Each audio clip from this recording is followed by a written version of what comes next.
ने बिल्कुल वाज़ेह अल्फाज में इस बात को कहा है कि हर वो मुल्क के जो हमसे जंग कर रहा है उसको हम स्ट्रेट ऑफ हॉर्मुज इस्तेमाल करने नहीं देंगे। सऊदी अरब में पाकिस्तान ने मदद भेजी है, दावा है कि फाइटर भेजे हैं और सेना भेजी है। सवाल यह है कि बैठ रही थी लेकिन बैठक फेल कैसे हो गई। बैठक फेल के कई मुद्दे रहे। पहला मुद्दा परमाणु प्रोग्राम। ईरान अमेरिका में बात परमाणु प्रोग्राम पर अटक गई। अमेरिका चाहता है कि ईरान कभी परमाणु हथियार न बनाए। जेडी वेंस ने कहा कि डील के लिए सबसे जरूरी एक चीज है, वो ये कि ईरान वादा करे वो परमाणु हथियार नहीं बनाएगा।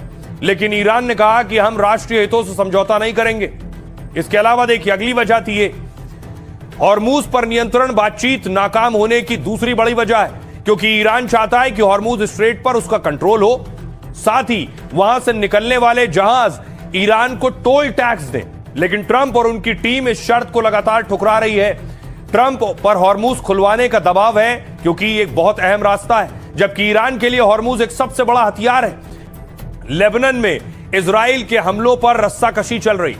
ईरान ने कहा कि लेबनान को भी सीज फायर में शामिल करो। अमेरिका तैयार है लेकिन इजराइल राजी नहीं हुआ।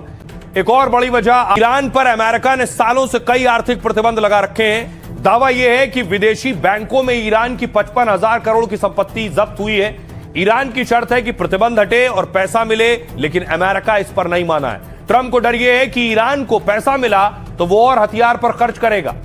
अगली एक और वजह जो बैठक फ्लॉप हुई, नुकसान की भरपाई। ईरान की मांग यह है कि अमेरिका उसके नुकसान की भरपाई करे, मतलब युद्ध में जो तबाही मचाई है उसके बदले अरबों रुपए दे।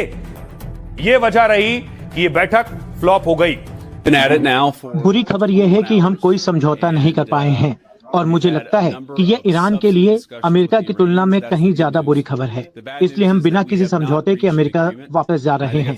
हम कुछ बातों पर उनको रियायत देने को तैयार हैं और न ही ऐसे किसी उपकरण या साधनों की तलाश करेंगे जिनकी मदद से वे जल्दी से परमाणु हथियार बना सकें।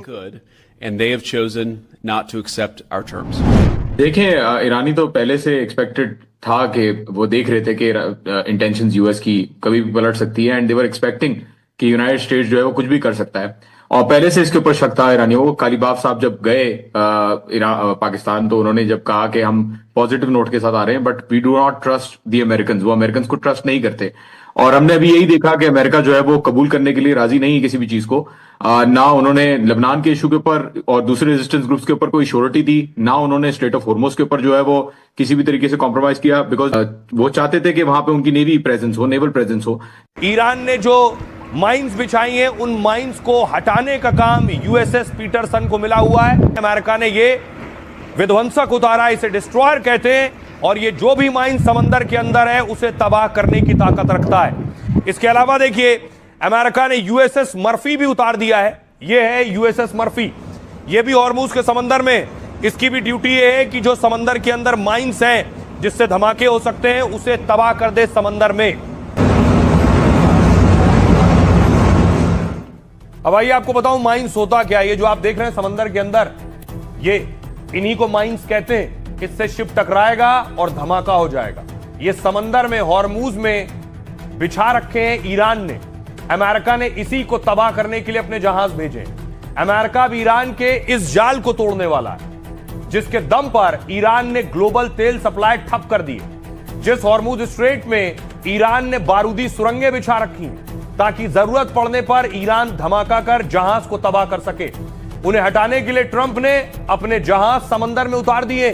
कुछ इस तरह से ट्रंप ने कहा है कि हॉर्मुज को खाली करने की प्रक्रिया शुरू कर रहे हैं। अगर ईरान ने हमारे जहाजों पर हमला किया तो हम तबाह कर देंगे उन्हें। जो समंदर में दुश्मन के खिलाफ घातक मिसाइलों से लैस हैं, ये टोमाहॉक क्रूज मिसाइल और बैलिस्टिक मिसाइल दाग सकते हैं। इनमें दुश्मन के खतरों को पता लगाने के लिए बहुत हाईटेक सिस्टम लगा हुआ है। इन जहाजों के अलावा अमेरिका और भी तरीकों से बारूदी सुरंगें तबाह कर रहा है। हॉर्मुज की सफाई के लिए अमेरिका इसलिए भी आगे आया है क्योंकि ईरान खुद मान रहा है कि उसे नहीं पता है कि उसने बारूदी सुरंगें कहां कहां बिछाई हैं। आईआरजीसी के जिन जहाजों ने ये माइंस बिछाई थी वो तबाह हो चुके हैं। अमेरिका ने समंदर में ईरान के करीब 155 जहाज डुबोने का दावा किया है। जाहिर है ईरान की बिछाई माइंस को अब अमेरिकी एक्सपर्ट हटाएंगे, लेकिन सैकड़ों फीट गहरे समंदर में यह जोखिम भरा और बहुत लंबा काम है। हालांकि अमेरिका काम शुरू कर चुका है, लेकिन ईरान इसे खारिज कर रहा है। आइए अब आखिर क्या होने जा रहा है, विदेश मामलों के जानकार रविंदर सचदेवा साहब बता रहे हैं। ईरान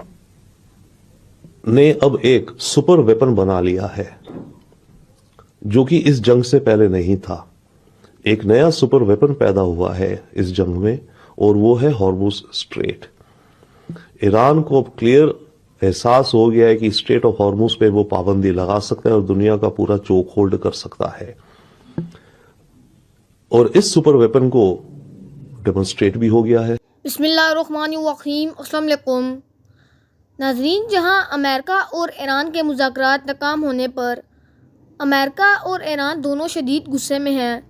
ये मुज़ाकरात नाकाम हुए तो सिर्फ हुए अमेरिका की वजह से, क्योंकि अमेरिका इन मुज़ाकरात को मानने के लिए तैयार नहीं। और दूसरी तरफ ईरान का एक और ऐलान सामने आ गया। ईरान ने मुकम्मल तौर पर स्ट्रेट ऑफ हॉर्मुज़ बंद कर दिया है। ईरान का कहना है कि जो हमें निशाना बनाते हैं हम उनको यहाँ से गुजरने भी नहीं देंगे, क्योंकि इन्हीं की वजह से आज ये जंग लगी हुई है। अगर ये इनको यहाँ पे अड्डे ना देते तो अभी तक इतनी बड़ी जंग ना लगती। तो नाजरीन, आप इस बारे में क्या करना चाहेंगे? अपनी राय का इज़हार कमेंट सेक्शन में ज़रूर करें। नेक्स्ट वीडियो तक मुझे दें इजाज़त। अल्लाह हाफिज़।